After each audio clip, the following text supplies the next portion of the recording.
Anyway, so we expect Tom McClintock to be calling in any time, and we'll ask him why he voted for it, I guess. I heard a political pundit say, if I were Barack Obama and Nancy Pelosi and Sarah Palin didn't like something, I would think I was in the right place. And Nancy Pelosi and Sarah Palin hate this deal. McClintock's voting for it. I'll be interested to hear why. Yeah. He'll either call or he won't. He seems to be a very busy man. Well, he was called down. Somebody, one of his peeps, told him, "Hey, who was it? The minority leader, the whip, or something? Whip, maybe, I don't know. The whip, pro tem. The pro tem said, "Hey, Tom, you got 3 minutes. If you want to use it, we'll call on you." And so he had to hustle down there and do his bit on C-SPAN, and kept us hanging. He snubbed us. It was a snubbing, snubbery. You see the priorities. Yeah. Anyway, let's see. I was going to tell you about Dan Walter, speaking of money being squandered. Dan has been on a tear lately. You can read him at sacb.com. He is...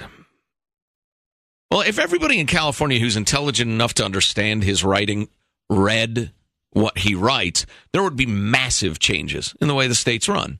Just because it's so clear and self-evidently smart what he has to say. But nobody has any idea what's going on. But he mentions that you may hear the term structural deficit. During the economic boom time, California was spending 7% more than it was taking in, which is astounding. What percent? At 7%. And now it's 20% because of the recession. So for every $100 in taxes they take in, they spend $120. And we can't get them to stop, which is just mind-boggling. And then he goes a little later in the article, says fixing California's best budget mess would be there's McClintock, of course, a 3-stage multi-year process. But he mentions that we have 12% of the nation's population, 32% of its welfare cases. 12% of the population, 32% of the welfare cases, and we spend 3 times as much on prisons as Texas, which has almost as many inmates. Wow. That is something. Wow is right. And here's the man who is trying to bring our attention to that fact for years and years and years, Congressman Tom McClintock. Tom, how are you? Just fine. I saw that article. That is so true. Yeah, I wish everybody could be forced somehow at gunpoint in the name of freedom. But there's a reason for that. When Bill Clinton ended welfare as we know it and placed a 5-year maximum limit on the amount of time that one can cumulatively collect welfare, when they put workfare requirements into as a condition of collecting welfare, right. Pete Wilson and the Republicans joined the Democrats in saying, no, for California, you can stay on welfare as long as you like. We're not going to enforce a work requirement, and the only penalty is going to be a slight reduction in your monthly check or your weekly check. And by the way, since the federal government isn't paying for that, all of that additional benefit is paid 100% by California taxpayers. Lovely. Wow. Is California the only state that does that? I believe it is. Wow, that's incredible. How come more people don't know that? Well, that would explain why we have almost 3 times the number of welfare cases you would expect. Of course, it's a professional decision. That's unbelievable. Oh, my God. So we were just watching you on C-SPAN. We didn't play it because we thought we'd have you tell it to us live. Why did you decide to vote for this? Well, very simply because if this measure doesn't go through, when we're all celebrating New Year's Eve and watching that ball drop on Times Square, we will have just been walloped by the biggest tax tsunami since the Smoot-Hawley tariff. It means that families and small businesses are going to be spending New Year's Day and, in fact, the whole new year figuring out how they're going to stay afloat while paying thousands of dollars of new taxes. You got half a loaf, and that's as good as you were going to get. Do you think we got more than half a loaf. Right. We got 85% of this bill is tax relief. 15% is additional spending, which is very unfortunate.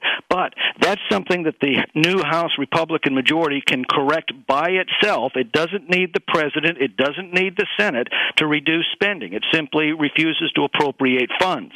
The problem is to stop those tax increases will require the Senate, will require the president, and And both Harry Reid and Barack Obama have made it very clear that they would veto, or that Obama would veto. Harry Reid's majority would refuse to pass a clean bill without all the spending increases.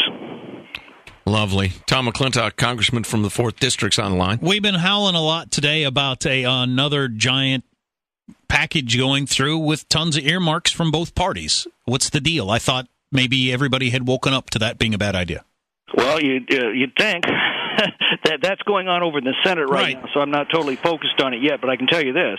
House Republicans have now made it official. There will be no earmarks in the 112th Congress, and any bill that has earmarks in it that comes over from the Senate is dead on arrival. Wow. Oh, really? Hello. That you made news here today. Yeah. Wow. You guys are getting a little hard-assy. Cool. Good. Fabulous.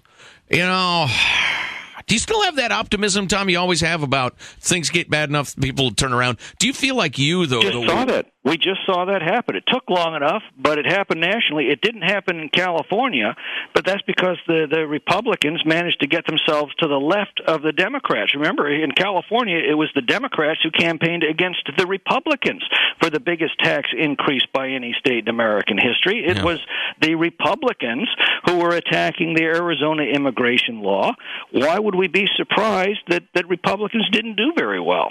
Yeah, you're one of the most caustic critics of the Republican Party around, which I think is great. Well, only when they are not acting like Republicans, and that was certainly the case during the November election in California. Well, and it's certainly the case in the Senate.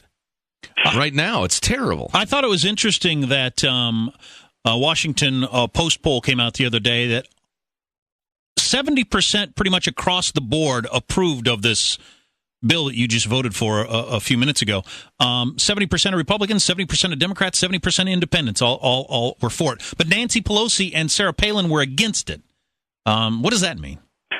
Well, Palin was against it because of the additional spending. And as I said, that's really unfortunate, but it's 15% of the bill, and that's what's necessary in the compromise to get 85% of tax relief. Pelosi wants the higher tax. Well, I guess my point was that it's, inside the question, I guess. The idea that people that want it all, ideologically pure, want it all, they didn't get what they want, but you feel like that this was a good deal. I think it was a very good deal. Again, we got 85% tax relief at the cost of 15% of additional spending, and that spending can be corrected by the House Republican majority starting on January the 5th.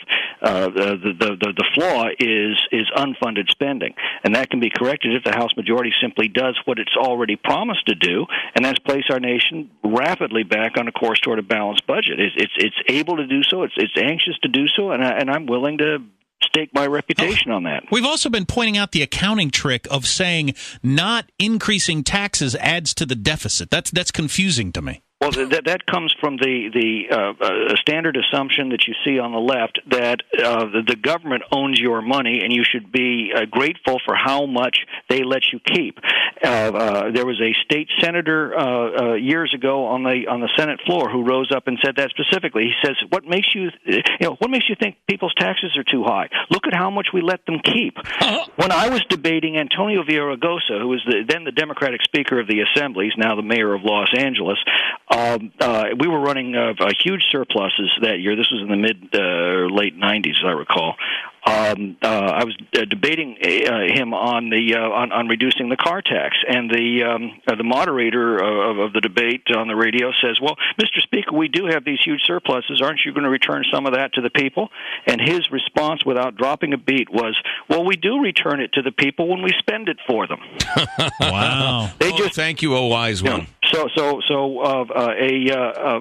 Avoiding a tax increase is therefore spending the government's money. Nice. Tom McClintock, congressman from the 4th District. Tom, can't wait to see you guys do your thing.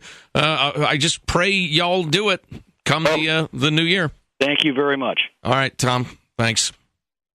So, whip that Senate into shape. Embarrass them. Mock them. So he says that omnibus bill that got pushed through with all the earmarks yesterday in the Senate when it gets to the House is not going to happen. Right. Okay, cool. Anything with earmarks. Well, once they have the majority, though. If it's during the lame duck session, there's nothing they can do about it.